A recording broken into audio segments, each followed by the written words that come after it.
Welcome to Aurora IAS Academy. I am Dr. Srihari Kakarla. UPSC 2026 కి prepare అవుతున్నటువంటి అభ్యర్థులకు సలహాలు సూచనలు ఇవ్వడం కోసం మనతో పాటు 4 pillars of UPSC examination UPSC syllabus కి సంబంధించి 4 ప్రధానమైనటువంటి పిల్లర్స్ ఉంటాయి. ఈ 4 పిల్లర్స్ ఆఫ్ యూపీఎస్సీ ఎగ్జామినేషన్ మనతో పాటు ఉన్నారు. నేను డాక్టర్ శ్రీహరి కాకర్ల, మీకు జియోగ్రఫీ, ఎన్విరాన్మెంట్, ఎకాలజీ హ్యాండిల్ చేస్తాను. మనతో పాటు కిరణ్మయి మేడం ఉన్నారు, ప్రాక్టీసింగ్ అడ్వకేట్. మేడం మీకు పాలిటీ అండ్ గవర్నెన్స్ హ్యాండిల్ చేస్తారు. అదేవిధంగా మనతో పాటు వంశీకృష్ణ సార్ ఉన్నారు, history exponential faculty, Indian history, world history, art and culture.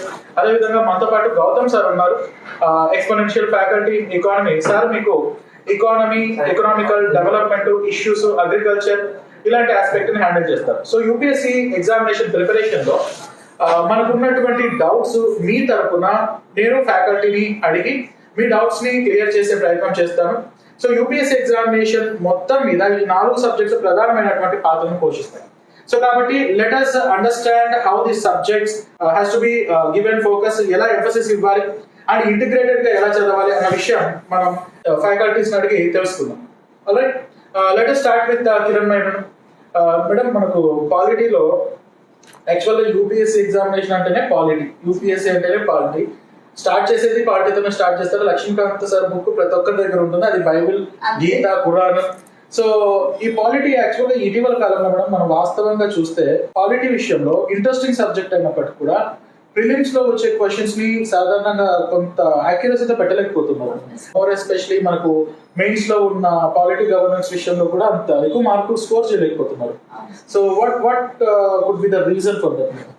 So basic గా కొన్నిసార్లు మనము బేసిక్ కాన్సెప్ట్స్ ఉంటాయి చూడండి సబ్జెక్ట్ లో కోర్, అవి ఆఫన్ గా ఓవర్లుక్ అయిపోతుంటాయి అన్నమాట. సో బేసిక్ గా పాలిటీ మనది వరల్డ్స్ లోనే లెంగెస్ట్ కాన్స్టిట్యూషన్, అన్ని ఫ్యాక్టర్స్ గుర్తుపెట్టుకోవడం ఇవన్నీ కూడా కొంచెం స్టూడెంట్స్ కి ఇబ్బంది పడుతుంటారు. సో ఇప్పుడు ఫండమెంటల్ రైట్స్ అయితే అందరూ అందరూ పెడతారు, అందులో ప్రాబ్లం లేదు. కానీ బేసిక్ కొన్ని elements, president elections, Lok Sabha, Rajya Sabha, ఈ పార్లమెంట్, యూనియన్ ఎగ్జిక్యూటివ్, ఇలాంటి కొన్ని అంశాలు వచ్చేసరికి అందులోని ప్రొసీజర్స్ కానీ, అందులో ఇంపార్టెంట్ కాంపోనెంట్స్ కానీ, అందులో ఉన్న కండిషన్స్, ఇవన్నీ బాగా కొంచెం టఫ్ గా ఉంటుంది. అంటే ఈజీగా అంటే అర్థమవుతుంది, కాకపోతే మెమరైజ్ చేయడం ఇబ్బంది అవుతుంది. అంటే వాళ్ళు చదివేటప్పుడు మనకి బాగానే ఉంటుంది, గుర్తుంటాయి, కానీ తర్వాత ఒకసారి మనం అది ఎంసీక్యూస్ ఇప్పుడు ఈ మధ్య స్టేట్మెంట్ బేస్డ్ బాగా అడుగుతుంది. అలా వచ్చేసరికి అక్కడ కన్ఫ్యూజన్ వచ్చి చాలా వరకు తెలిసినవి కూడా రాంగ్ గా పెట్టేసిద్దాం అనమాట. ఇప్పుడు సపోజ్ అందరికి ప్రెసిడెంట్ తెలుసు, ఆర్డినెన్స్ అందరికి తెలుసు, కానీ ఆర్డినెన్స్ కి గురించి అలా స్పాన్ ఏంటిది, ఇట్లా 6 weeks 6 months అయిపోతుంది కన్ఫ్యూజన్. అంటే అది సామాన్యంగా అందరికి తెలిసినవి కూడా కొన్నిసార్లు రాంగ్ పెట్టి వస్తుంటారు. అందుకే అంటే కొంచెం కాన్సెప్షన్ క్లారిటీ ఉండాలి. ఇది అనుకున్నంత టఫ్ కాదు సార్. బేసిక్ గా వన్స్ యూ అండర్స్టాండ్ అంటే ఏంటిది అని తెలిసిపోతే ఈజీ, దాన్ని అంత టఫ్ కాదు, భయపడాల్సింది ఏం కాదు. యాక్చువల్లీ స్కోరింగ్ ఇప్పుడు మిగతా సబ్జెక్ట్ ఒక క్వశ్చన్ అడిగారు madam, who is the protector of the constitution అని. అందరూ ప్రెసిడెంట్ ఓత్ లో ప్రొటెక్ట్ ది కాన్స్టిట్యూషన్ అంటారు కాబట్టి ప్రెసిడెంట్ అని పెట్టారు, కానీ supreme court is the right. అట్లా ఏంటంటే ఆ క్లారిటీ మిస్ అవుతుంది, స్టూడెంట్స్ అది మిస్ చేసుకుని చదువుతారు. ఎగ్జాక్ట్లీ సార్, అందరికీ తెలుసు సార్. ఇంత యూపీఎస్సీ వరకు వచ్చారంటే పాలిటీ అంతా వాళ్ళకి ఐడియా ఉంటుంది, చదువుతారు కూడా అంత బాగా. కాకపోతే కొన్ని బేసిక్ కోర్ కాన్సెప్ట్స్ ఉంటాయి చూడండి, అవి కొంచెం ఓవర్లుక్ చేసేస్తారు. అంటే చెప్పలేము, అది కొన్నిసార్లు కాన్ఫిడెన్స్ ఎక్కువ అవడం వల్లనో, లేకపోతే ఇది అడుగుతారా అని అన్నాను, ఇదేం అడుగుతారులే అని కొన్ని అనుకోవడము, ఈ రకంగా అయిపోయేసి అది ఎస్పెషల్ ఆ స్టేట్మెంట్ బేస్డ్ ఇచ్చేసరికి ఐడెంటిఫై చేయాల్సి వస్తుంది కదా, అక్కడ కన్ఫ్యూజన్ అయిపోయి చాలా వరకు రాంగ్ పెట్టడం అనేది ఒక కాన్సెప్ట్. ఇంకేమైందంటే కొంచెం డైనమిక్ గా మారుతుంది సార్. పేపర్ లో కూడా అన్ని అంశాలు, ఇప్పుడు ఎలక్షన్ కి రిలేటెడ్ లాస్ అని, ఇన్ఫర్మేషన్ కి రిలేటెడ్, రైట్ టు ఇన్ఫర్మేషన్ కి రిలేటెడ్, రైట్ టు ఎడ్యుకేషన్ కి రిలేటెడ్, ఇట్లా పలు అంశాలు అన్ని అడిగేసరికి పిల్లలు లైక్ దే గెట్ కన్ఫ్యూజ్డ్ అనమాట. అసలు ఇప్పుడు ఈ వేరే లెజిస్లేషన్స్ కూడా as a part of subject వాళ్ళు చదువుకోవాల్సి వస్తుంది కదా, ఆ రకంగా వాళ్ళకి కన్ఫ్యూజన్. అంటే పొలిటికల్ డైనమిక్స్ ఈ మధ్య బాగా అడుగుతున్నారు. సో ఇవన్నీ కన్ఫ్యూజన్. మేడం, అంటే ప్రజెంట్ ట్రెండ్ను బేస్ చేసుకుని పాలిటీలో, అంటే నేను యూపీఎస్సీకి స్టార్ట్ అయ్యాను ప్రిపరేషన్. సో అందరూ కూడా మేజర్గా హిస్టరీ, పాలిటీ, జాగ్రఫీ, ఎకానమీతో స్టార్ట్ చేస్తారు. And especially first history and polity. So ఈ trending present past 3-4 years base చేసుకుని ఒక న్యూ స్టూడెంట్కి, న్యూ ఆస్పిరెంట్కి polity core subjects, core concepts కానీ స్టార్ట్ చేయాలి అని అంటే మీరు ఫస్ట్ ఎలా ప్రిపేర్ అవ్వమంటారు? సో ఫస్ట్ బేసిక్స్ అంటే ఐ విల్ సజెస్ట్ దట్ ఏంటంటే ఎన్సీఆర్టీస్ తో మొదలు పెట్టాలి. అంటే ఇప్పుడు కంప్లీట్ ఇప్పుడు బిగినర్ అసలు ఏం తెలియదు అని అనుకుంటారు కదా, ఆ పిల్లలకి నేను ఫస్ట్ ఏం చెప్తాను అంటే ఫస్ట్ దిస్ ఎన్సీఆర్టీస్ నుండి మొదలు పెడితే అది method they will understand about the evolution అనమాట. ఈ making of constitution, historical background, constitutionalism ఏంటిది, ఆ ఫిలాసఫీ ఏంటిది, they need to understand. So preferably I suggest ఏంటంటే ఎన్సీఆర్టీస్ నుండి స్టార్ట్ చేయాలి. అందులో ఈ 11th 12th బాగా గ్రిప్ వచ్చేటట్టుగా చదువుకోవాలి.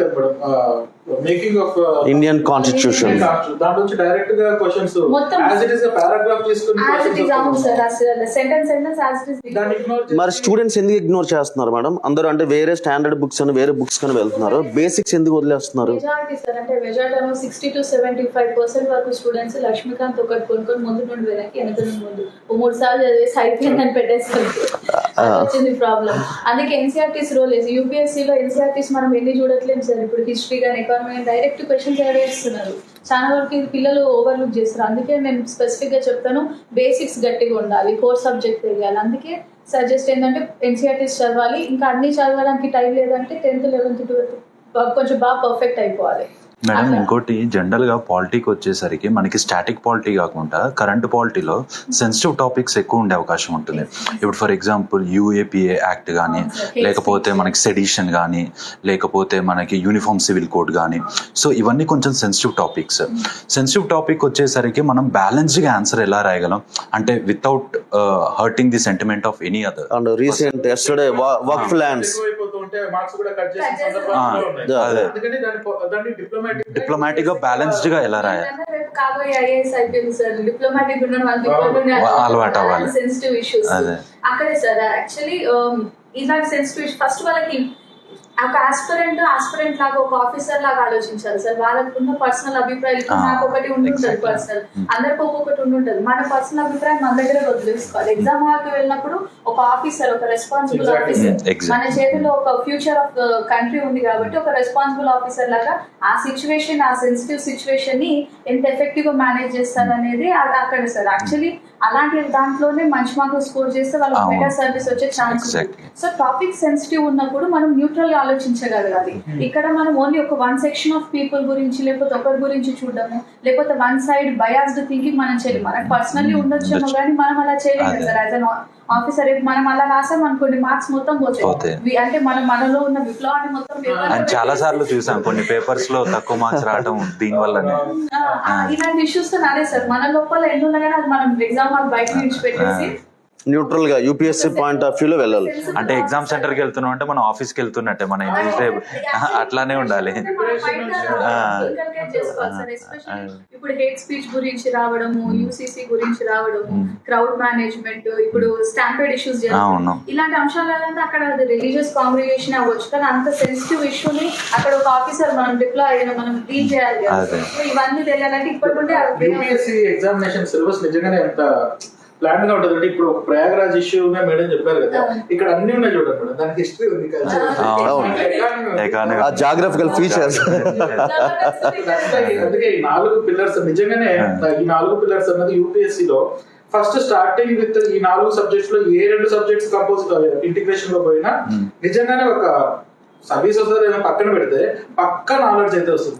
అదే sir, as a matter of syllabus అని కాకుండా జనరల్ గా డిసిప్లిన్ గా చూసుకున్నా కూడా ఈ 4 ఇంటర్ రిలేటెడ్. సార్ ఈ 4 సబ్జెక్ట్స్ ని ఒక స్ట్రాటజిక్ వేలో ప్రిపేర్ అయితే మాత్రం కంపల్సరీ జాబ్ వస్తుంది సార్ యూపీఎస్సీ. అంటే ఆస్పిరెంట్స్ కొంచెం కాంప్లెక్సిటీ చేసుకుంటున్నారు, అది కొంచెం కాంప్లెక్సిటీ ఎక్కువ అయిపోయింది సార్. ఎక్కువ సోర్సెస్ ఎక్కువ అయిపోయాయి సార్. ఇంతకుముందు ఏంటంటే సోర్సెస్ లేక ప్రాబ్లం, ఇప్పుడు సోర్స్ ఎక్కువ అయిపోయి ప్రాబ్లం సార్. ఇప్పుడు మన కాన్సెప్ట్ ప్రీ క్లియర్ అవడం, మెయిన్స్ క్లియర్ ఎలా ఉండదు, అందరూ పిహెచ్డి చేస్తున్నారు.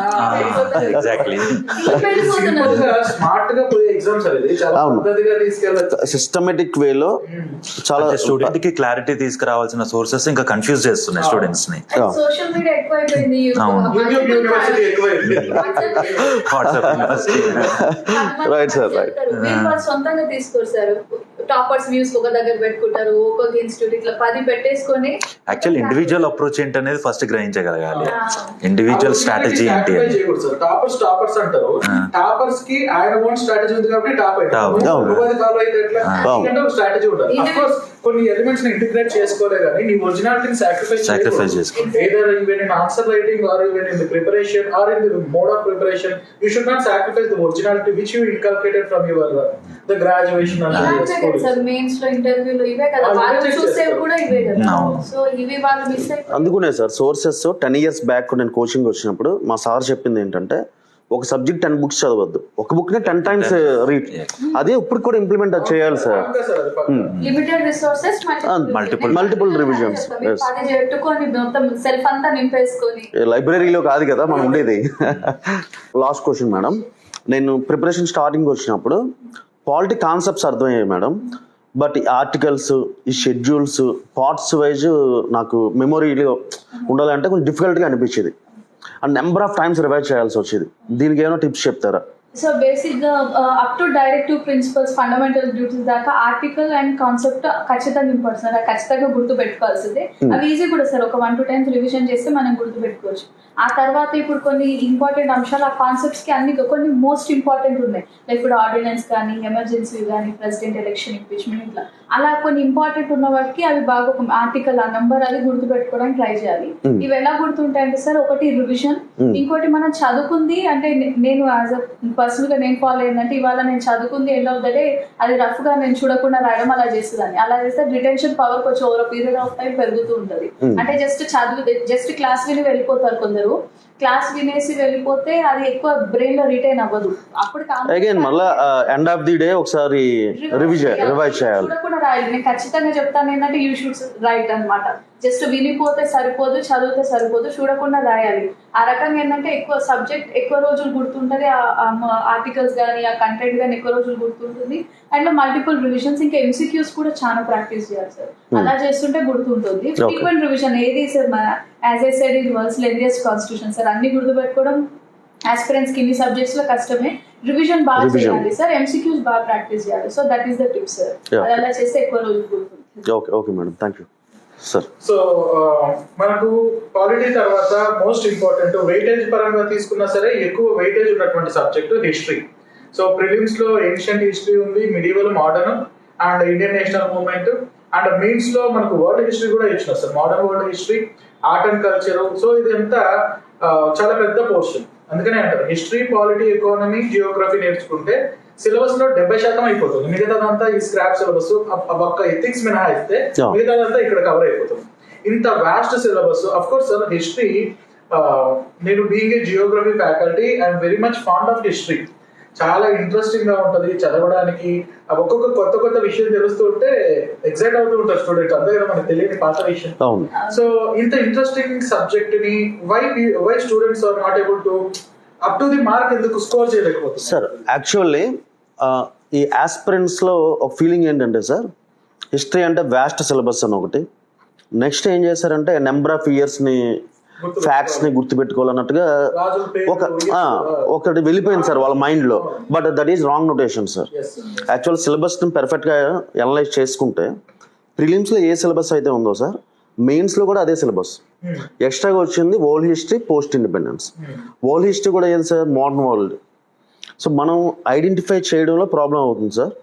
నెక్స్ట్ ఏంటంటే ancient India, medieval India, modern India, దాన్ని డివిజన్ చేసుకుంటే కనుక ఏన్షియంట్లో కొన్ని టాపిక్స్ ఉన్నాయి స్పెసిఫిక్గా, లైక్ ఇండస్ వ్యాలీ సివిలైజేషన్ ఉంది, బుద్ధిజం, జైనిజం ఉంది, వేదిక్ సివిలైజేషన్ ఉంది, గుప్తాన్స్ ఉంది. సేమ్ ఇదే కాన్సెప్ట్ మెయిన్స్లో ఆర్ట్ అండ్ ఆర్కిటెక్చర్ ఉంది సార్. అంటే గుప్తాన్స్ ఫినిష్ అయ్యే టైంకి మనకి గాంధార ఆర్ట్, మధుర ఆర్ట్ గురించి ఆల్రెడీ చదివేసి ఉంటాం. అలాగే మనకి ఆర్కిటెక్చర్ వచ్చేటప్పటికి అశోకన్ సంబంధించి రాక్ ఆర్కిటెక్చర్స్ కానీ, కేవేడిక్స్ కానీ ఇవన్నీ ఆల్రెడీ ప్రిపేర్ అయిపోయి ఉంటాం సార్. అలాగే ప్రిలిమ్స్లో మిడివల్ ఇండియన్ హిస్టరీ ప్రిపేర్ అయినప్పుడు ప్యారలల్గా మళ్ళీ ఢిల్లీ సల్తనట్ ఆర్కిటెక్చర్, మొఘల్స్ ఆర్కిటెక్చర్ అయిపోతుంది.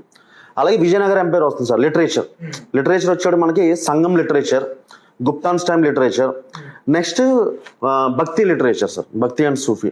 సో ఎప్పుడైతే ప్రిలిమ్స్ మీరు ప్రాపర్గా, అంటే ఇక్కడ స్టూడెంట్స్ ఏంటంటే సార్ హిస్టరీని ప్రిలిమ్స్ సెపరేట్, మెయిన్స్ సెపరేట్గా చూస్తారు.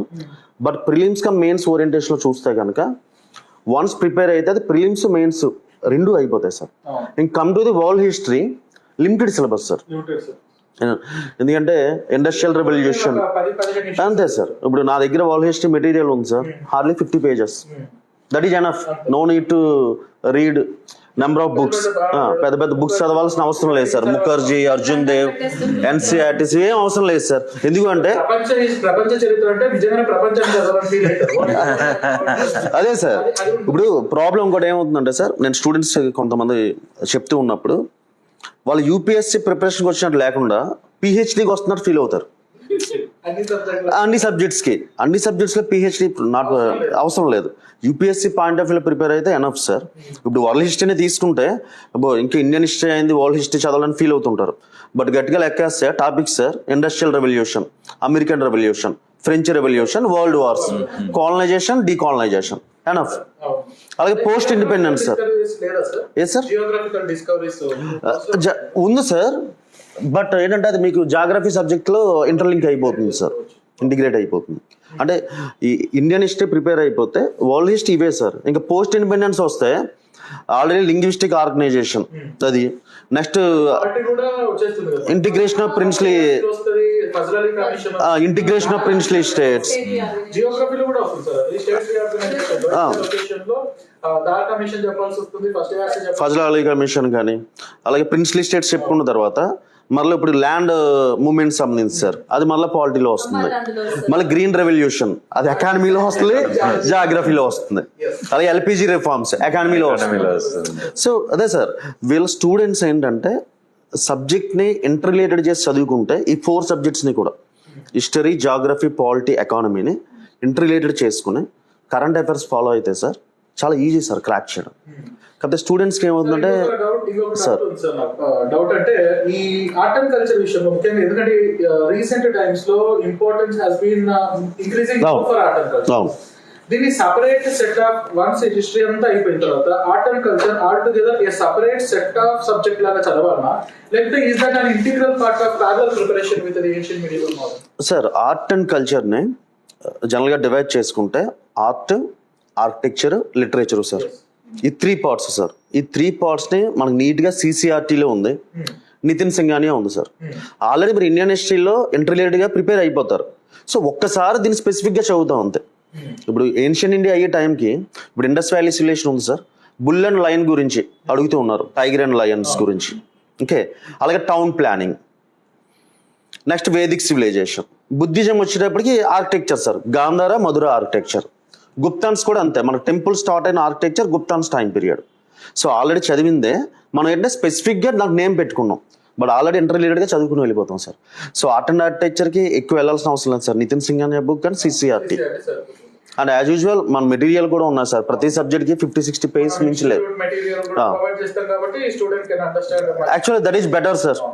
ఇప్పుడు స్టూడెంట్స్ చేయాల్సింది ఏంటంటే ఎక్కువ సోర్సెస్ చూసి కన్ఫ్యూజన్ అవ్వకుండా ఇన్స్టిట్యూట్ మెటీరియల్, ఫర్ ఎగ్జాంపుల్ మన 4 మెంబర్స్ ఉన్నాం సార్, మన 4 మెంబర్స్ దగ్గర మన సబ్జెక్ట్స్ మెటీరియల్ చాలా నీట్గా ఉన్నాయి, అది ప్రిపేర్ అయ్యి MCQs sir, number of MCQs practice చేస్తే దట్ ఈజ్ ఎనఫ్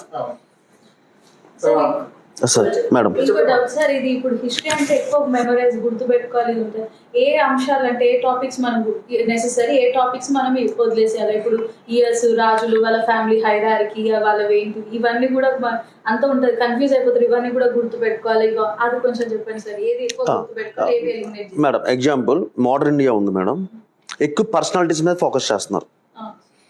ఎప్పుడు ఎవ్రీ ఇయర్ మనం అబ్జర్వ్ చేస్తే ఎస్పెషల్ మెయిన్స్లో గాంధీజీ పర్సనాలిటీ కంపల్సరీ ఉంటుందండి, లేకపోతే గాంధీజీ సుభాష్ చంద్రబోస్ పర్సనాలిటీ ఉంటుందండి. ఓకే, లేదా గాంధీజీ అంబేద్కర్ పర్సనాలిటీస్, ఇవి కామన్గా ఉంటున్నాయి పర్సనాలిటీస్. అలాగే నెక్స్ట్ 1857 సిపాయి రివోల్ట్, అక్కడ నుండి గాంధీయన్ ఫేజ్ అండ్ ఉమెన్ అండి. ఇప్పుడు మనకి ఉమెన్ పార్టిసిపేషన్ లైక్ అని బెసెంట్, సరోజినీ నాయుడు, కమలా నెహ్రూ, అరుణ్ అసఫ్ అలీ, ఇలా డివైడ్ చేసుకుంటే కన్ఫ్యూజన్ అవ్వాల్సిన అవసరం లేదు మేడం. దట్ హిస్టరీ ఏంటి అంటే ఝాన్సీ లక్ష్మీబాయి కానీ ఇంట్రెస్టింగ్గా ఉంటుంది ప్రిపేర్ అవ్వడానికి. కానీ దాన్ని ఎలా టర్న్ చేశారు అని అంటే సమ్ మెంబర్స్ చాలా ఫ్యాక్ట్స్ ఉంటాయి, చాలా ఇయర్స్ ఉంటాయి సార్. ఇయర్స్ అన్ని గుర్తుపెట్టుకుని నెంబర్స్ అన్ని గుర్తుపెట్టుకోవడం టెలిఫోన్ డిక్షనరీ కాదు కదా సార్. ఇప్పుడు for example hardly Indian history మొత్తం కలిపితే మనకి ఇండిపెండెన్స్ ఏ ఇయర్ వచ్చిందో అందరికీ తెలుసు, సిపాయి రివోల్ట్ ఎప్పుడు జరిగిందో తెలుసు, లేకపోతే బ్యాటిల్ ఆఫ్ పానీపట్స్ 1526, 1556, 1761, ఇలా మీకు ఆల్రెడీ ఒక 15 to 20 ఇయర్స్ మీకు తెలుసు. మహా అయితే ఒక 10 to 15 ఇయర్స్ గుర్తుపెట్టుకోవాలి madam. And that one more important thing, civil services ప్రిపరేషన్కి వచ్చే వాళ్ళు ఎవరైతే ఉన్నారో వాళ్ళు ఆల్రెడీ స్కూల్ లెవెల్ నుంచి సివిల్స్ ప్రిపరేషన్ లో ఉన్నారు సార్. వాళ్ళ స్కూల్ బుక్సే కదా చదివేది, స్కూల్లో వాళ్ళకి తెలియకుండానే school days onwards they are preparing civil services. దీనికంటూ స్పెషల్ అని కాదు, బట్ మన వాళ్ళు దానికి ఒక రకమైన కాంప్లెక్సిటీని క్రియేట్ చేశారు సార్. దాన్ని నేను అనుకోవడం మన ఇన్స్టిట్యూట్, మన ఫ్యాకల్టీ దాన్ని సింప్లిఫై చేసి వాళ్ళకి ఇలా సిస్టమేటిక్గా ప్రిపేర్ అయితే మీరు definitely you will get rank అని కాన్ఫిడెన్స్ వాళ్ళు క్రియేట్ చేస్తే. కోచింగ్ మన గైడెన్స్ కూడా వాళ్ళకి సబ్జెక్ట్ నేర్పించడానికి కాదు, సర్వీస్ ఓరియంటెడ్, సర్వీస్ మనం ప్లాన్ చేస్తున్నాం. ఇంకా జియోగ్రఫీ సార్ యాక్చువల్గా అదే సార్ మీ సబ్జెక్ట్ మాట్లాడదాం అనుకుంటున్నా. నేను ప్రిపరేషన్కి వచ్చిన టైంలో హిస్టరీ పాలిటీ ఇంట్రెస్టింగ్గా వెళ్ళిపోయాయి సార్. జాగ్రఫీ అంటే నాకు స్టార్టింగ్ ఆ టెక్టానిక్ ప్లేట్స్ ఏంటో, వాల్కలో ఎరప్షన్స్ ఏంటో, నాకు ఆ టెర్మినాలజీ చాలా. చూడండి సార్, ముగ్గురు యూనిఫామ్ గా మేము ఒక సబ్జెక్ట్ గురించి ప్రాబ్లం లేదు. ఓషన్ కరెంట్స్ అనేవారు సార్, నాకు అర్థమైంది. క్వశ్చనింగ్ చేస్తున్నట్లే సార్, అటాక్ చేస్తున్నట్టుంది. వచ్చి నడి కొడితే కొండ వస్తాయంటే నాకు అర్థమయ్యేది కదా, బేసికలీ బయాలజికల్ బ్యాక్గ్రౌండ్ నాకు అర్థమయ్యేది కదా. పలకలు అంటే ఏంటి, వాటర్ ప్లేట్స్ ఎక్కడ కిచెన్ లో ఉంటాయి, ఇక్కడ ప్లేట్స్, ఓషన్ కరెంట్స్ అంటే లాగే ఈ టెన్షన్ ఎక్కువైపోయింది సార్ నాకు. దీంతో ఏమైందంటే రకరకాల రెఫరెన్స్ బుక్లన్నీ తెచ్చుకొని చదివి దాన్ని ఇంటర్ప్రిట్ చేసుకొని అర్థం చేసుకున్నాను sir. After that I really feel that Geography is such a beautiful subject.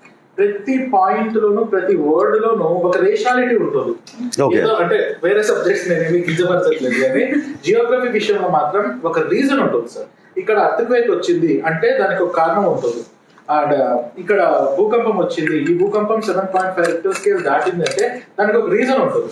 ఎందుకు మియాన్మార్ లో ఈ మధ్య ఎందుకు అక్కడే భూకంపం వచ్చిందంటే దానికి ఒక రీజన్ ఉంటుంది. ఇక్కడ రాదు అంటే నిజంగానే దానికి ఒక రీజన్ ఉంటుంది. So geography is a mix of humanities and the sciences. అందుకనే geography is often referred as mother of all subjects. ఎందుకంటే ఇప్పుడు రాజులు వస్తారు, వాళ్ళు ఏదో కొట్టుకుంటారు, వాళ్ళు ఏదో రెవల్యూషన్ సృష్టిస్తారు. ఎక్కడ జరగాలి? భూమి మీద జరగాలి. అదే సార్, ఇప్పుడు ఒక హిస్టరీ ఆ కింగ్స్ బాగా రూల్ చేశారు, వాళ్ళ టైంలో బాగుంది అని అంటే జాగ్రఫికల్ ఫీచర్స్ సార్. ఇప్పుడు మగధ ఎందుకు పవర్ఫుల్ అయ్యింది అని అంటే because of geographical factors. Geographical factors మీరు క్లాస్ లో కూడా చెప్తారు కదా sir. Because of the fertile land form, ఒక వైపు నుండి గంగా రివర్, పై నుండి కోసి రివర్, సౌత్ నుండి సోన్ రివర్, అందుకనే దాన్ని జలదుర్గం అని అంటారు, Pataliputra. So that is because of the river. అదే సార్, జాగ్రఫీ ఫీచర్స్ ఫేవరబుల్ గా ఉంటేనే అక్కడ ఎకానమికల్ గా బాగుంటుంది. ఇన్ఫాక్ట్ వార్స్ కూడా జాగ్రఫీ రీజన్ ఉంటది కదా సార్. పానిపట్ 2015 మెయిన్స్ ఎగ్జామినేషన్ లో why most of the battles were fought in Panipat అని అదే sir. Actually the entry point to the Indian India. కొల్లగొట్టాలి అంటే ముందు దాన్ని కంట్రోల్ చేయాలి. సో అట్లా జియోగ్రఫీ చదవడం వలన హిస్టరీ బాగా హిస్టరీ ఎకానమీ అర్థం చేసుకోవడానికి చాలా హెల్ప్ అవుతుంది sir. Not only just as a subject, as a discipline marks కోసమే కాకుండా మిగతా సబ్జెక్ట్స్ ని అర్థం చేసుకోవడానికి ఇది హెల్ప్ అవుతుంది. అందుకనే సాధారణంగా కొంతమంది బాగా తెలివైన students they start subjects with Geography and history. చాలా క్లోజ్ కనెక్షన్ ఉంటుంది రెండు సబ్జెక్ట్స్ కి. సో అలా జియోగ్రఫీ అన్నది అంటే నా సబ్జెక్ట్ కాబట్టి నేను లేదు సార్. నాకు ప్రిపరేషన్ టైంలో ఆ జాగ్రఫీ టెక్నాలజీకే సగం భయం వేసింది సార్. తర్వాత అలానే gradual NCERTs number of times prepare అయ్యాను. కానీ సార్ అండ్ దట్టు ఇప్పుడు ఈ మినరల్స్ ఇవన్నీ ఇన్ఫర్మేషన్ గుర్తుపెట్టుకోవాలి కదా సార్. ఎలా అది మినరల్ డిస్ట్రిబ్యూషన్ అంటే జనాలు అంటే నాట్ ఓన్లీ మినరల్స్, మినరల్స్ కావచ్చు, ఫారెస్ట్ కావచ్చు, ఫారెస్ట్ రిసోర్సెస్ కావచ్చు, దీనికి జనాలు ఎక్కువ ఎందుకు భయపడుతుంటారు అంటే ఇప్పుడు మినరల్స్ ఉంటాయి. India is having so much of minerals. Indian geographical formation, geographical age is 3900 to up to recent times. దాదాపుగా 4000 మిలియన్ సంవత్సరాల చరిత్ర ఉంది ఇండియాకే. అందులో పెనిన్సులార్ ఇండియాకే 4000 మిలియన్ సంవత్సరాల చరిత్ర ఉంది. మనం గుర్తుపెట్టుకోవడం సింప్లీ ఇంపాసిబుల్, అసాధ్యం. కాకపోతే ఎకనామికల్ పర్స్పెక్టివ్ లో ఏ మినరల్స్ ఇండియన్ ఎకానమీకి ఫేవరబుల్ గా ఉన్నాయి మన దగ్గర బాగా దొరికి, దీని ద్వారా ఇంటర్నేషనల్ గా మనం డామినేట్ చేయగలిగే మినరల్స్ ఏమున్నాయి, ఇండియన్ ఎకనామికల్ సెటప్ ఇన్ఫ్రాస్ట్రక్చర్ కి ఫేవర్ అయ్యే మినరల్స్ ఏమున్నాయి, అవి ఒక్కో స్టేట్ లో ఒక్కొక్క మైండ్ ని గుర్తుపెట్టుకుంటే ఒక 4 గుర్తుపెట్టుకుంటే చాలా సార్, పెద్ద కష్టమేం కాదు. మన పేర్లు గుర్తుపెట్టుకుంటే ఫ్రెండ్స్ పేర్లు అలాంటి కూడా. సో కాకపోతే కొంత ఫెమిలియర్ గా అప్పుడప్పుడు నేను అంటూ ఉంటాను, సో మన కొన్ని నిమోనిక్స్ అప్పుడప్పుడు యూపీఎస్సీ అంటే గుడి గుర్తులు పెట్టుకోకూడదు ఇలా అంటుంటారు, కానీ పెట్టుకోవాలి కొన్ని సందర్భాలు. అవును. ఆ ప్రిలిమ్స్ టైంలో నువ్వు ఈ లోపల మైండ్ లో ఎలాంటి గుడి గుర్తులు పెట్టుకుంటే మాకెందుకు, యూపీఎస్సీకి ఎందుకు అంటే స్కోర్ రావాలి అంతే. కాబట్టి అవే హిట్ సార్, అవి చెప్పరు ఎవరు. అంటే స్మార్ట్ వర్క్ అంటారు. మరి స్మార్ట్ వర్క్ అంటే ఏంటో ఎవరికి తెలియదు. స్మార్ట్ వర్క్ అయితే చెప్పకుండా లోపల కుట్రపూరితంగా చదవడమే స్మార్ట్ వర్క్. సార్ అంటే రీసెంట్గా అంటే చూసాను సార్, ఈ ఇన్స్టాగ్రామ్ రీల్స్, యూట్యూబ్ షార్ట్స్ బాగా చూసి పీపుల్కి బాగా పేషెన్స్ తగ్గిపోయిందండి. ఇప్పుడు యూపీఎస్సీ లాంటి ప్రిపరేషన్కి వస్తే ఉండాల్సిందే పేషెన్స్ కదా, దాన్ని ఎలా ఓవర్కమ్ చేయాలి? సార్ ఇప్పుడు నిజంగానే సార్ మీరు అంతా షార్ట్స్ ఇన్స్టాంట్ బటన్ సిండ్రోమ్ అంటారు. ఇన్స్టాంట్ వంటలు చేసిన ఇన్స్టాంట్, ఎంటర్టైన్మెంట్ అయినా కానీ యూపీఎస్సీ ఇన్స్టెంట్ లో తీసుకురావాలి కదా సార్. సొల్యూషన్స్ ఉండవు సార్.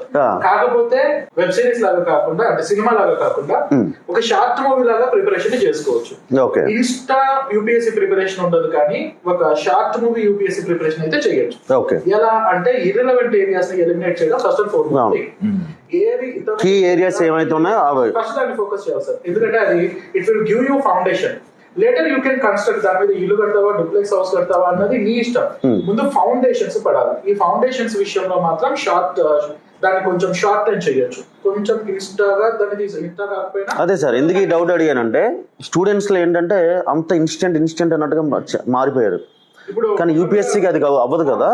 ఆన్సర్ రైటింగ్ లో కూడా అట్లా తయారైనా సార్. ఒకరిని చూసి ఒకరు మొన్న ఒక answer UPSC mains answers evaluate చేస్తూ ఉంటే దాంట్లో ఆన్సర్ లో ఎథిక్స్ ఇవాల్యుయేట్ చేస్తున్నా సార్. ఆన్సర్ ఏం లేదు దాంట్లో, ఆన్సర్ ఏం లేదు, మొత్తం అంతా మైండ్ మ్యాప్స్, 4 arrows, ఇది ఆన్సర్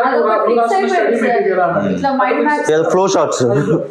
అసలు ఆన్సర్ అంటే నువ్వు ఒక ఆన్సర్, ఒక ఇంట్రడక్షన్, ఒక స్ట్రక్చర్ ఏదది, నువ్వు ఊరికి పాయింట్స్ రాస్తే నేను ఏమనుకోలే ఆ పాయింట్స్ ని. అవును, అది ఏంటి సార్, అలాంగ్ విత్ ఇన్ఫర్మేషన్ నువ్వు నీట్ గా ఆర్గనైజ్డ్ ఇన్ఫర్మేషన్ పెట్టి దాన్ని షార్ట్ ఫామ్ లో పెట్టగలిగితే నీ స్మార్ట్ వర్క్ అక్కడ రిఫ్లెక్ట్ అవుతుంది. అందుకనే గానీ నువ్వు అలా పెట్టేస్తే ఇంకా అదేదో సరుకులు చీటీ రాసుకున్నట్టు అట్లా తయారైనా. అదే సార్, అందుకనే మనకు జాయిన్ అయిన స్టూడెంట్స్ దగ్గర సార్ మొబైల్స్ యూసేజ్ అనేది తగ్గించాలి సార్. ఎందుకంటే వాళ్ళ రెస్పాన్సిబిలిటీ మనం తీసుకుంటాం కనుక మన దగ్గర జాయిన్ అయినప్పుడు ఆ మొబైల్స్ యూసేజ్ తగ్గించి కొంచెం పేషెన్స్ పెంచాలి సార్ ఫస్ట్ ఆఫ్ ఆల్. అంతే సార్, ఎస్పెషల్లీ ఇన్స్టాని, యూట్యూబ్ షార్ట్స్ ని అసలు యూజ్ చేయకూడదు సార్. ఇది ఇక్కడ రెండు ప్రాబ్లమ్స్ సార్. మీరు చెప్పినది ఒకటి ఇన్స్టంటేనియస్, ఆ ఇన్స్టంటేనియస్ లో కూడా అబద్ధం, ఫేక్. దానివల్ల మూడ్ స్వింగ్స్ అవుతూ ఉంటుంది సార్. దగ్గరికి వెళ్ళి మెడిసిన్ ప్రిస్క్రిప్షన్ తీసుకున్న తర్వాత మేము గూగుల్లో సెర్చ్ చేసి ఈ మెడిసిన్ ప్రిస్క్రిప్షన్ టీచర్ దగ్గర కూడా తీసుకొస్తే టీచర్ కూడా అలానే ఉంటది. మనం we try to deliver more and they are getting into some kind of synopsis లేకపోతే ఇన్స్టెంట్ మెటీరియల్. నేను మొన్న చూసిన సార్, 2 సముద్రాలు ఇట్లా కలుస్తూ ఉంటే ఇది పెసిఫిక్ మహాసముద్రం, ఇది అట్లాంటిక్ మహాసముద్రం, ఈ వాటర్ బ్లూ గా ఉన్నాయి, ఈ వాటర్ బ్లాక్ గా ఉన్నాయని ఇన్స్టాగ్రామ్ లో రీల్ చూసినాను. ప్రపంచంలో సముద్రాల విభజన ఎక్కడా లేదు. Global ocean is one water body. For the sake of understanding మనం దాన్ని పెసిఫిక్ గా డివైడ్ చేస్తాం. ఎక్కడ చెక్ పోస్ట్ ఉంటుంది చెప్పండి, కామెంట్ లో పెట్టినా మళ్ళీ సరే నన్నెందుకు ట్రోల్ చేస్తారని డివైడ్ చేస్తున్నా కానీ. లేకపోతే how can you divide? There is no geographical boundaries between the oceans. ఇదంతా చూస్తే స్టూడెంట్ ఏమనుకుంటాడు, వీడెవడో బాగా చెప్తున్నాడు అని ఫాలో అవ్వడం స్టార్ట్ చేస్తారు. అదే సార్, రాంగ్ నోటేషన్ వెళ్ళిపోతున్నారు. మిస్లీడ్ చేయడం చాలా ఈజీ సార్, రైట్ గైడ్ చేయడం చాలా misconceptions sir. So that's why మనం చాలా ఆర్గనైజ్డ్ గా స్టూడెంట్స్ కి మనం అందుకనే we are not only concerned with how many marks he is getting, how much content he has been understanding, we are also concerned with in what way he has been approaching. Approach అన్న దానిపై కూడా మనం focus చేస్తాం. Wrong information, misleading 90% wrong information. అది అందరికీ మనం కూడా చూస్తూ ఉంటాం. అప్పుడప్పుడు యాజ్ అ సబ్జెక్ట్ ఎక్స్పర్ట్స్ మనం కూడా చూసినప్పుడు ఇంకా ఈ సమాజాన్ని మార్చలేము లేదు, వదిలేదు. అట్లీస్ట్ మన ఆస్పిరెంట్స్ పాయింట్ ఆఫ్ వ్యూ ఉంటది. వాళ్ళు యూట్యూబ్ ముందర అది వాళ్ళు చెప్తారు కదా, అది కొన్నిసార్లు అది మంచి కంటెంట్ ఉన్న లెక్చరర్స్ చెప్పింది అది వేరు ఉంటుంది. కొందరు అసలు ఏది ఉండదు, వాళ్ళు నార్మల్ గా ఏది చెప్తారు వాళ్ళు దాన్ని ఫాలో అయిపోతారు మీరు చెప్పిన దాని. ఇన్ఫాక్ట్ మాతో కూడా జరిగింది సార్. మేము ప్రిపేర్ అయ్యే టైంలో ఏదో సమ్ న్యూస్ ఛానల్లో ర్యాండమ్ ఏమంటారు కామన్ సెన్స్ లేని న్యూస్ ఒకటి, సింధు నాగరికండ ముందు 2000-3000 సంవత్సరాల ముందే మనకి ఇంకో సివిలైజేషన్ అనేది ఉంది అన్నట్టు ఒకటి వచ్చింది. మేము వెళ్ళి సార్ అడిగాను, సార్ మీరు ఇట్లా ఫస్ట్ సివిలైజేషన్ లేకపోతే ఫస్ట్ ఎస్కవేటెడ్ సివిలైజేషన్ అంటున్నారు, మరి న్యూస్ ఛానల్లో ఇంకా అంటే పంపించేది చూడ ఇటు పంపించారు అంటే మిమ్మల్ని ఎవరు ఫాలో అవ్వమంటున్నారు సార్ ఇంకో ప్రాబ్లం ఉంది సార్, హిస్టరీతో ఇంకో ప్రాబ్లం వచ్చింది సార్ నాకు. జనరల్గా హిస్టరీ అంటే మన యూపీఎస్సీ పాయింట్ ఆఫ్ లో చెప్పిన వెళ్ళడం అలవాటు కదా. కొంతమంది ఏం చేస్తున్నారంటే సార్, హిస్టరీ అంటే స్టోరీస్ అనుకుంటున్నారు. వచ్చి అక్బర్ జోధాబాయ్ స్టోరీలు, అశోకన్ లవ్ స్టోరీస్, ఈ మూవీస్ కూడా ఎక్కువ mislead చేస్తాయి. ఇవి ఎక్స్పెక్ట్ చేసి మన సబ్జెక్ట్ చెప్తే వాళ్ళకి నచ్చట్లేదు సార్. అవును. ఆ స్టోరీస్ చెప్తే ఓకే, ఆ స్టోరీ చెప్పిన సార్ మొత్తం ఇన్ఫర్మేషన్ తెలుసు. యూపీఎస్సీ లో అడుగుతాడా సార్? హిస్టరీ అంటే స్టోరీ అనుకుంటున్నారు వీళ్ళు. బాగా నీట్ గా సైడ్ ట్రాక్ చేసి ఇక్కడ నుండి క్వశ్చన్ అడుగుతుంది, అందరు ముందు అదే.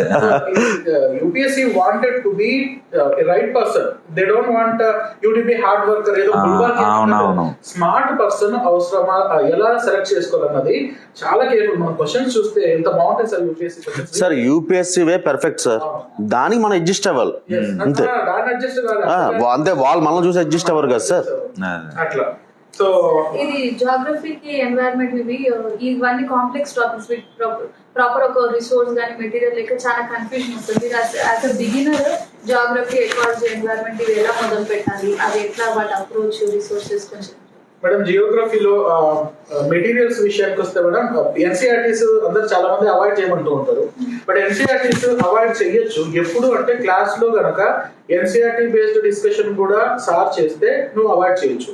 కానీ చాలా మంది సూర్యుడు, సన్ను అలాంటివి ఏం చెప్పరు. సూర్యుడు అంటే ఎర్రగా ఉంటాడు, సూర్యుడు మండుతూ ఉంటాడు అని చెప్పరు. ఎందుకంటే they expect that when you come to the UPSC examination he expect that you know at least సూర్యుడు ఆర్ చంద్రుడు. కానీ అవి కూడా తెలియకపోతే, అవి చెప్పకపోతే మన ఫ్యాకల్టీ మీరు ఎన్సీఆర్టీస్ చదవాలి. అట్లీస్ట్ 8వ తరగతి నుంచి అయినా చదవాలి. అంతకుముందు 6, 7వ తరగతిలో ఏమక్కర్లేదు. కనీసం 9th నుండి 8th, 9th నుండి చదివితే సరిపోతుంది. మన క్లాసెస్ లో అయితే నేను ఖచ్చితంగా 100% నేను ఎన్సీఆర్టీస్ చెప్పను మేడం, సిఫారసు చేయను. ఎందుకు చేయాలంటే నేను కవర్ చేస్తున్నా కదా, నేను కష్టపడి, మీరు కష్టపడి.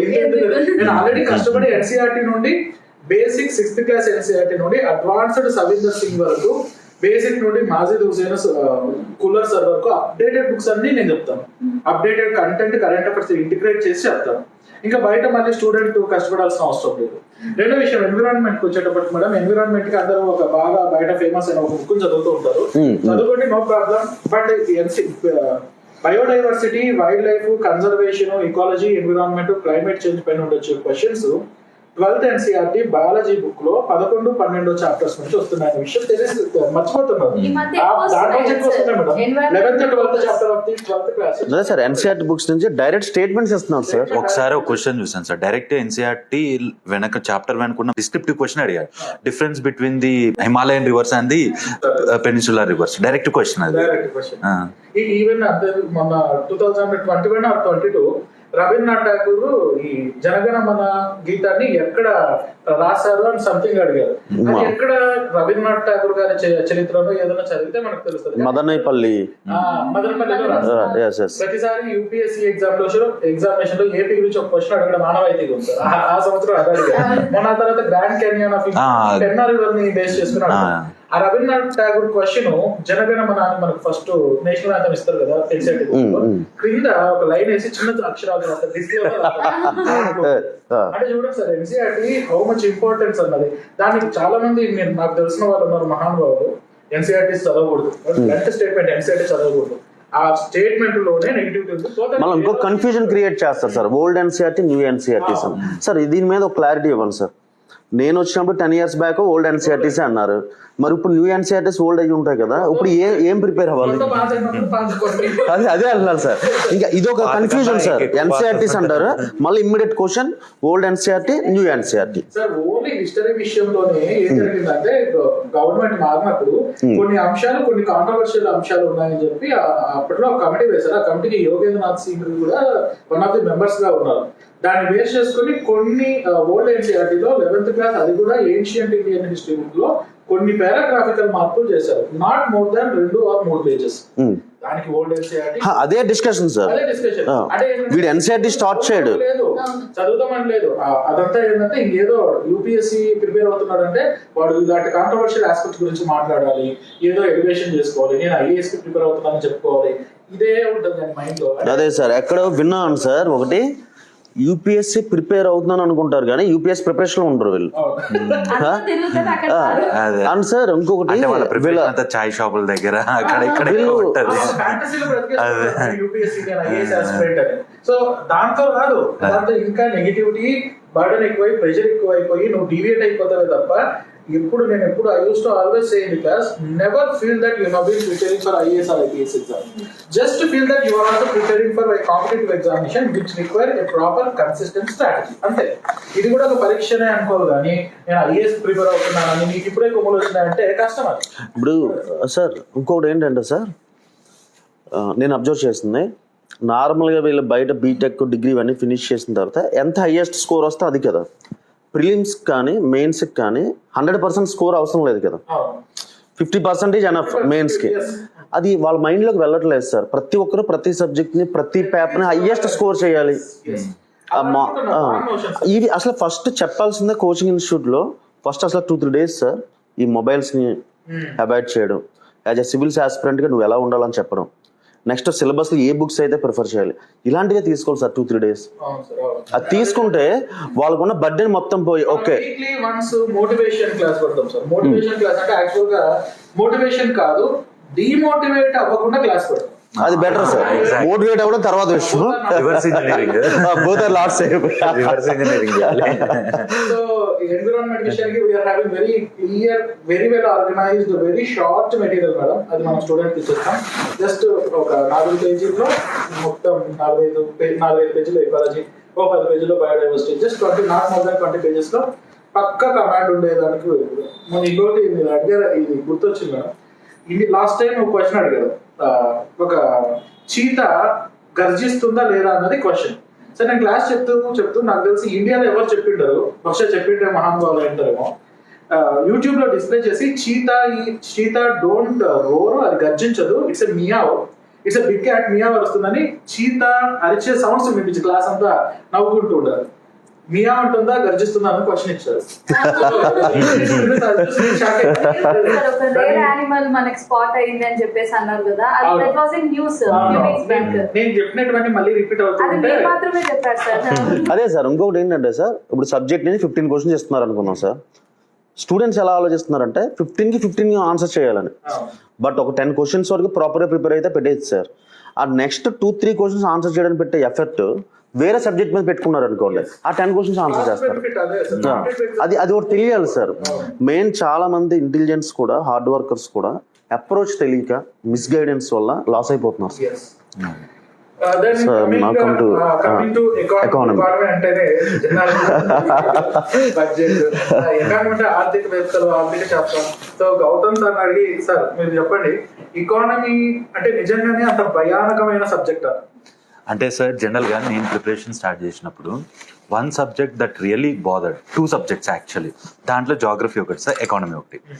అంటే ఎకానమీ అనేది లిటరల్గా స్టార్టింగ్లో ఎంత భయపెట్టింది అంటే, కోచింగ్ వెళ్ళేవాడిని, కోచింగ్ వర్క్ అప్పుడు కూడా నాకు జరిగింది ఏంటి అంటే, ఎకానమీ అనేది పెద్ద డిఫికల్ట్ సబ్జెక్ట్, ఆ డిఫికల్ట్ సబ్జెక్ట్ని నేను మీకోసం ఈజీగా చెప్తున్నాను అంత ఒక ఒపీనియన్ క్రియేట్ చేసేవాళ్ళు. అంటే భయపెడుతున్నారా లేకపోతే మాకు ఏదన్నా కంఫర్ట్ అనేది క్రియేట్ చేస్తున్నారా అర్థమయ్యేది కాదు.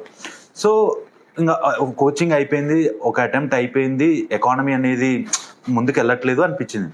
దెన్ ఇంకా కూర్చొని ఆలోచించా ఫస్ట్ అక్కడ మన అప్రోచ్ అనేది ఎక్కడ రాంగ్ వెళ్తుంది అని. So then I realise that first ఈ భయము లేకపోతే ఇది ఏదైతే ఒక కాంప్లెక్సిటీ క్రియేట్ చేశారో, అప్రిహెన్షన్ క్రియేట్ చేశారో అదంతా పక్కన పెట్టేసి I started working from zero on economy. And నాకు ఒక 1-2 monthsలో అర్థమైపోయింది what is the right approach for ఎకానమీని. సార్ ఫస్ట్ థింగ్ ఎకానమీకి వచ్చేసరికి ఏంటంటే right approach is conceptual clarity sir. అది ఎకానమీ ఒకటే కాదు సార్, సైన్స్ రిలేటెడ్ ఏ సబ్జెక్ట్ అయినా అదే. నాకు జాగ్రఫీ విషయంలో కూడా అది అర్థమైంది. ఓకే, సో ఎకానమీకి వచ్చేసరికి ఫస్ట్ కాన్సెప్చువల్ క్లారిటీ ఉంటే నెక్స్ట్ స్టెప్ అనేది చాలా ఈజీ సార్. బట్ ఈ కాన్సెప్చువల్ క్లారిటీ ఏదైతుందో ఆ జర్నీలోనే మనం కొంచెం పేషెంట్గా ఉండాలి, చాలా ఓపిక ఉండాలి. ఎందుకు అంటే ఒక ఎలిమెంట్ ఇంకో ఎలిమెంట్ని ఎలా ఎఫెక్ట్ చేస్తుంది అనేది మనకి కాన్సెప్చువల్ క్లారిటీ సార్ ఎకానమీలో. ఎకానమీకి వచ్చేసరికి చాలా వరకు డైనమిక్ సబ్జెక్టే ఉంటుంది, బట్ స్టాటిక్ కాన్సెప్ట్ ఉంటే ఆ డైనమిక్స్ అనేవి ఈజీగా మనం గెట్ ఆన్ అవ్వచ్చు. ఇప్పుడు ఫర్ ఎగ్జాంపుల్ సార్ ఇన్ఫ్లేషన్ అనే టాపిక్ ఉంది. ఇన్ఫ్లేషన్ అనే టాపిక్ బ్యాంకింగ్ సిస్టమ్ ఎలా ఎఫెక్ట్ చేస్తుందో కూడా అర్థం చేసుకోవాలి. మనం స్ట్రిక్ట్ డివిజన్ అనేది ఉండదు సార్ ఎకానమీలో. మనకి ఒక టాపిక్ స్ట్రిక్ట్ డివిజన్ లేకపోతే స్ట్రిక్ట్ సెపరేషన్ అనేది అంత ఇంటర్లింక్టే ఉంటుంది, అంత ఇంటిగ్రేట్ అయి ఉంటుంది, దారితీస్తుంటది.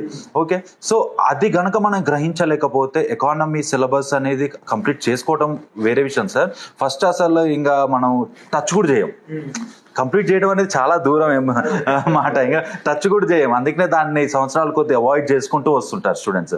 ఆ కాన్సెప్చువల్ క్లారిటీ అనేది చాలా ముఖ్యం సార్. అది లేకపోతే ఎకానమీ అనేది గెట్ ఆన్ అవ్వడం ఇంపాసిబుల్ థింగ్. అండ్ ఇంకోటి సార్, ఎకానమీకి వచ్చేసరికి నెంబర్స్ అనేవి ఎక్కువగా ఉంటాయి. ఆ నెంబర్స్కి రీజన్ ఏంటనేది అర్థం చేసుకోవాలి సార్. అంటే ఇప్పుడు for example sir, agriculture related దాంట్లో మనకి ఇప్పుడు 46%, 47% ఆఫ్ ఎంప్లాయ్మెంట్ అనేది అగ్రికల్చర్లోనే ఉంది.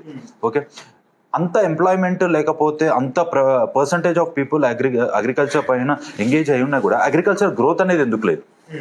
ఓకే, గ్రోత్ లేదు కాబట్టి అగ్రికల్చర్ పైన అంత ఆధారపడి ఉన్న వాళ్ళు పావర్టీలో ఉన్నారు.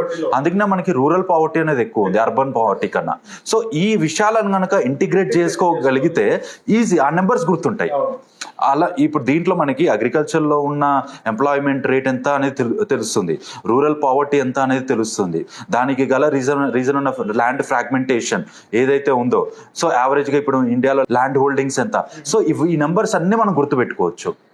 అంటే డేటా ఫిగర్ లాగా కాకుండా దాంట్లో ఉన్న ఇంటెన్సిటీ గుర్తుపెట్టుకో. అవును, 47% of the population still dependent on agriculture అంటే India is agricultural dependent economy. But coming to the GDP దాని కాంట్రిబ్యూషన్ లేదు కదా అన్న విషయము ఇక్కడికే మనకి డిస్గైజ్డ్ అన్ఎంప్లాయ్మెంట్ అనే కాన్సెప్ట్ వస్తుంది.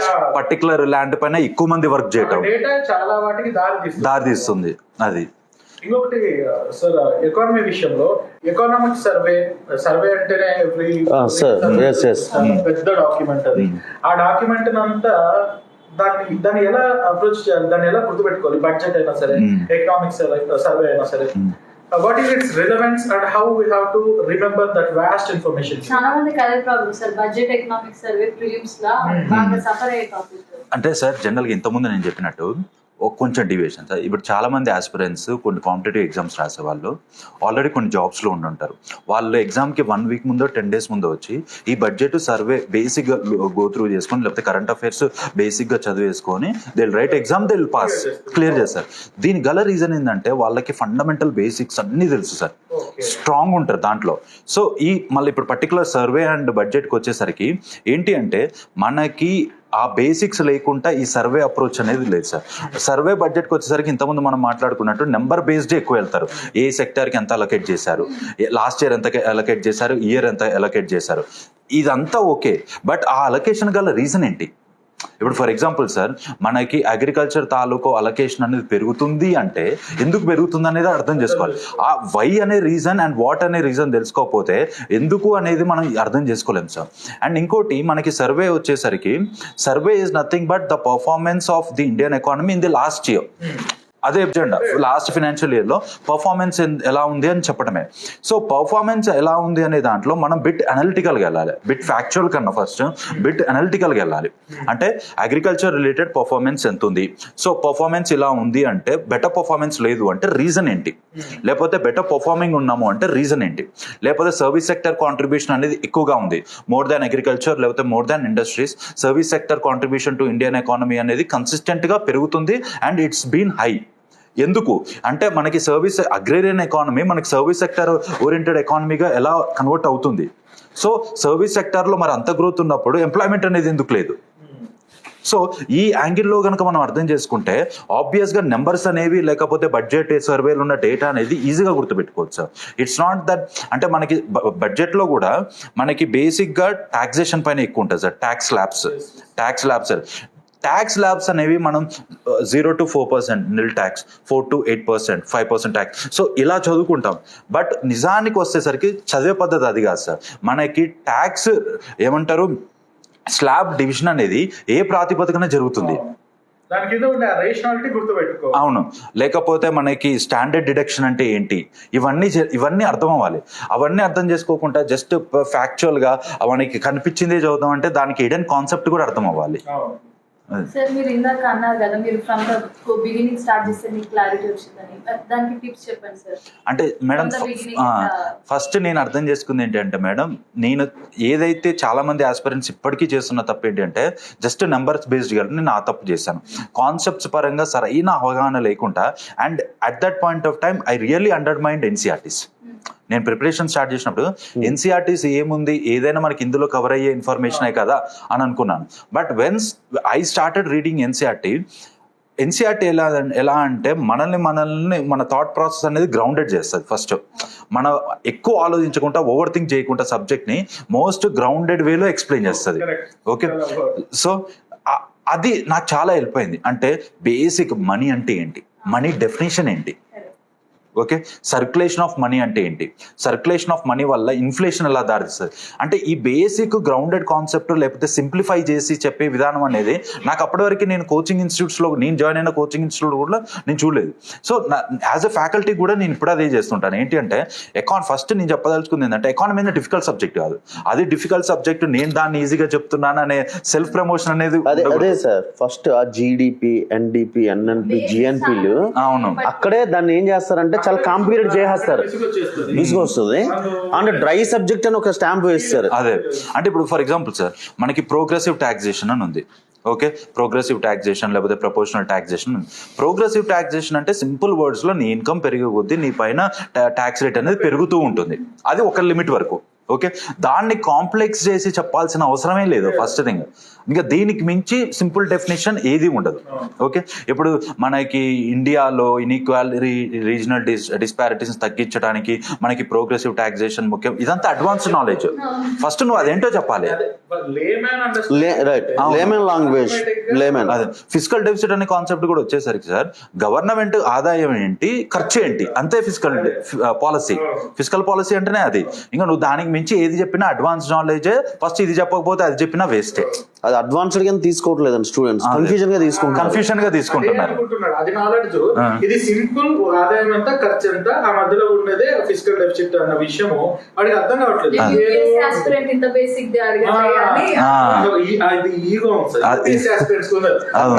వాళ్ళకి ఇవ్వండి, మీరు ఏదైనా గ్రూప్ 2 లాగా ఏదైనా బిట్ లాంటిది ఇవ్వండి, యూపీఎస్సీ వాడిని నేను పక్కన ఇస్తాను, వాటి దగ్గర అవే బిట్ అవే బిట్లనే పారాగ్రాఫికల్ మార్క్స్ ఇస్తుంటారు విషయం. సమ్ టైమ్స్ సార్ మనకి గ్రూప్ 1 గ్రూప్ 2 క్వశ్చన్స్ కూడా మోస్ట్ అడ్వాన్స్డ్ క్వశ్చన్స్ ఉంటాయి, అండ్ అవి వాడు గ్రహించలేదు. ఆ పేపర్ నేను డీల్ చేయటం ఏంటి,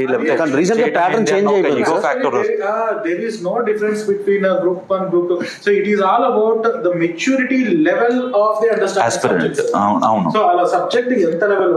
ఇప్పుడు అందరూ చదువులే, అన్ని ఎడ్యుకేషన్లే, ఫస్ట్ ర్యాంక్ కి ఇంపార్టెన్స్ ఉంది, లాస్ట్ ర్యాంక్ కి ఇంపార్టెన్స్ ఉంది, కానీ నువ్వు ఎలా అర్థం చేసుకున్నావు, ఎలా ప్రెజెంట్ చేసావు. గ్రూప్ 2 అభ్యర్థి అంత డిస్క్రిప్టివ్ లో ప్రెజెంట్ చేయాల్సిన అవసరం లేదు. బట్ యూపీఎస్సీ దాని కింద ఉన్న కీలకమైనటువంటి పాయింట్స్ గుర్తుపెట్టుకోవాలి. It has to present, that is what actually the intention. Sir, and one more thing, 10 years back అలా అయితే మనకి ఈచ్ క్వశ్చన్ 30 మార్క్స్ 60 మార్క్స్ ఇలా ఉండేది సార్. ఇప్పుడు లక్లీ 10 మార్క్స్ 15 మార్క్స్ వచ్చాయి కనుక వీళ్ళు మరీ డెప్త్ గా కాకుండా సబ్జెక్ట్ అండర్స్టాండింగ్ ఉంటే చాలు. దానికి ఉన్న నాలెడ్జ్, మొత్తం నాలెడ్జ్ పెట్టకుండా ఆ 10 మార్క్స్ 15 మార్క్స్ లో మనం దాన్ని ప్రెజెంట్ చేయొచ్చు.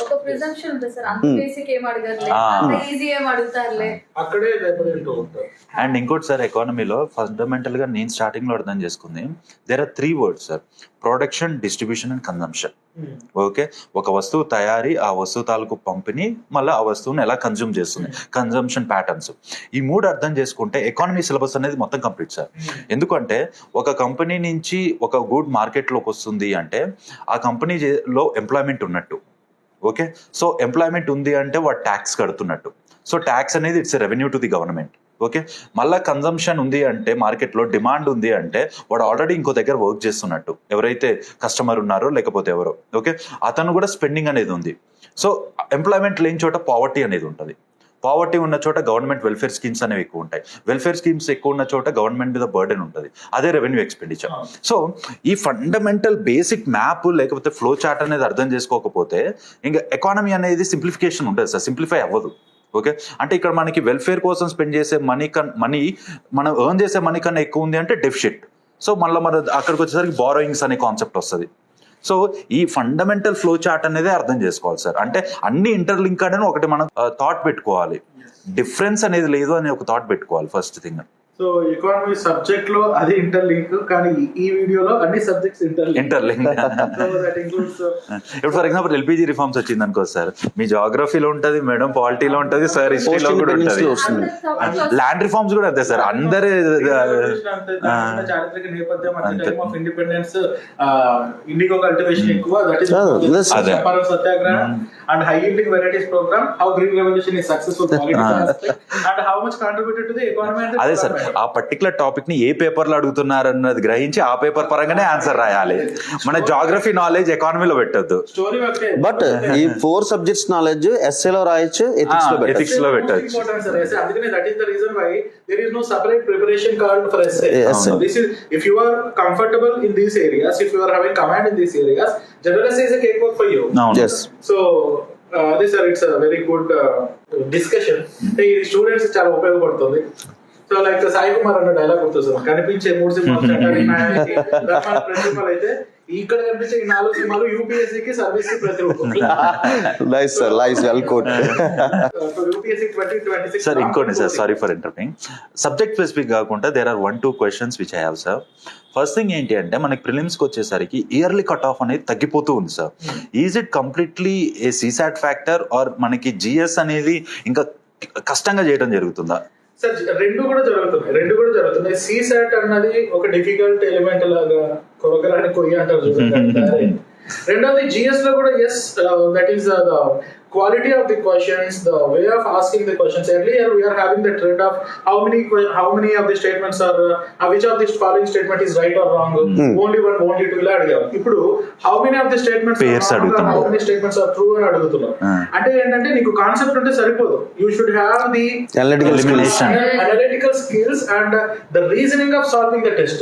So solving the test with the help of content is one aspect, and solving the test with the help of reasoning is another aspect, which is an add-on. Recently UPSC has been utilizing a lot. That is the reason why many of the directors and the faculties also felt that the elimination technique has been eliminated by UPSC. So now you need a complete conceptual clarity. It does not mean that you have to perform research. విజ్ఞాన ప్రదర్శన ఉండకూడదు sir, ఏం వస్తుంది అన్న ఆ క్లారిటీని అర్థం చేసుకుంటే చాలు. అందుకని ఎర్లియర్ ఏం చదవాలన్నది ఇంపార్టెంట్, ఇప్పుడు ఏది వదిలేయాలనేది important. So with the help of the resources we are providing, and based on the classes we have been giving in our classroom coaching, student will get a complete organization. So అతను preparation లో ఏం చేయబోతున్నాడు, down the line 2026 జనవరిలో నా position ఏంటి అన్న విషయం ఇప్పటికే మనం మైండ్ లో ఎక్కించేస్తాం. It's kind of contagious classes. మన క్లాసెస్ అన్న క్లాసెస్ కాదు, ఇది ఒక ఇన్ఫెక్షన్. సో మన సబ్జెక్ట్ ఇన్ఫెక్షన్ ఇచ్చేస్తాం వాడికి, అది రగులుకుంటూ న్యూక్లియర్ చైన్ లాగా సర్వీస్ పెట్టేందుకు తీసుకెళ్తుంది. This is how I'm feeling and I'm very crystal clear about our coaching programme. And మీ 3 టైర్ మోడల్ కూడా చాలా బాగుంది సార్.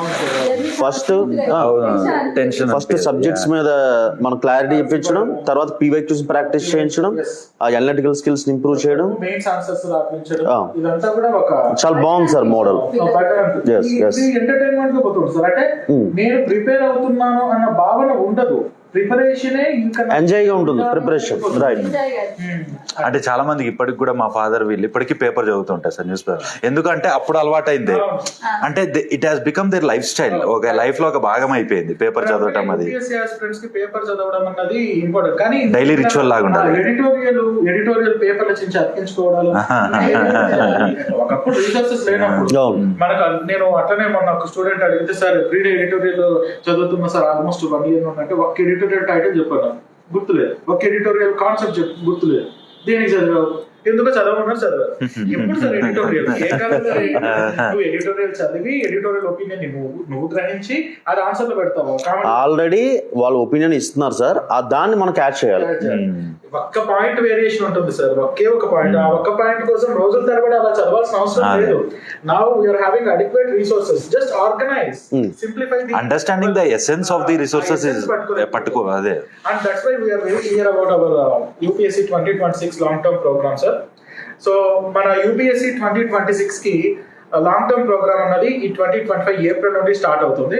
సో ఈ యూపీఎస్సీ కోచింగ్ ప్రోగ్రామ్ అన్నది 1 సంవత్సరం కాదు, దాదాపుగా next mains examination 2026 mains examination వరకు, అంటే నెక్స్ట్ వచ్చే సెప్టెంబర్ అక్టోబర్ వరకు కూడా ఈ యూపీఎస్సీ 2026 ప్రోగ్రామ్ ఉంటుంది. ఇందులో మీకు కోచింగ్ క్లాసెస్ ఉంటాయి, టెస్ట్ సిరీస్ ఉంటాయి, మెటీరియల్ ఉంటుంది, వీక్లీ టెస్ట్లు ఉంటాయి, పర్సనాలిటీ డెవలప్మెంట్ ఉంటుంది, పీస్ మోటివేషనల్ క్లాసెస్ ఉంటాయి. అండ్ యూపీఎస్సి కోచింగ్ అంటే ఒక ఏదో ఖర్చుతో కూడినటువంటి ఒక బర్డెన్ కోచింగ్ లాగా మీరు ఫీల్ అవ్వకుండా, సో ఇప్పుడు చూసిన ఈ 4 పిల్లర్స్ తో పాటు ఇంకొన్ని ఆర్చెస్, డూమ్స్ కూడా మనకు ఉన్నాయి. సో వీటన్నిటిని ఇంటిగ్రేట్ చేసుకొని మిమ్మల్ని ఒక కోటలాగా, ఒక యూపీఎస్సి అనేది ఫోర్ట్ లోకి మిమ్మల్ని తీసుకెళ్లడానికి Aurora IAS based in Hyderabad has been bringing this absolutely extraordinary programme UPSC 2026 long term coaching. So ఈ కోచింగ్ లో జాయిన్ అవ్వాలి అనుకున్న వాళ్ళు bilingual classes are not exclusively English. So Hindi medium వాళ్ళు చూడండి సార్, అబ్సల్యూట్ హిందీలో చెప్పుకుంటారు సార్. ఇది ఒక wrong notation sir. Especial Andhra, Telangana states లోనే కంప్లీట్ ఇంగ్లీష్ మీడియం. అది సివిల్స్ అంటే ఐఏఎస్ కావాలంటే నువ్వు ఇంగ్లీష్ లోనే చదవాలని రూల్ ఏం లేదు సార్. అది మర్చిపోతున్నారు. మనకి అర్థం కావాలి సార్, కాన్సెప్ట్స్ అర్థమైతే చదువుకోవచ్చు. భావం ముఖ్యంగా